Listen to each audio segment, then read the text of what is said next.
All right, so here I'm just reviewing the Light Biz LED light that you can really put wherever you want. I chose to put it in my closet because I don't have a light switch in there. I have no lighting and no plugins. So I'll walk in there, and as you see, it's motion activated.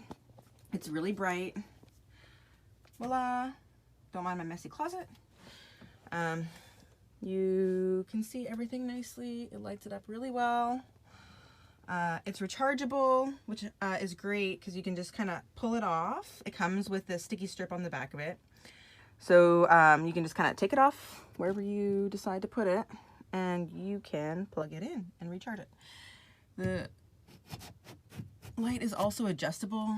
You can sort of make it brighter, which you can't really tell that well from in here, but brighter or darker. Yeah, it works really great. You know, I'm really happy with it because I don't have to worry about flicking on a switch. Oh, and it automatically shuts off too, which I really like that feature because you don't forget about shutting it off. Really happy with this light.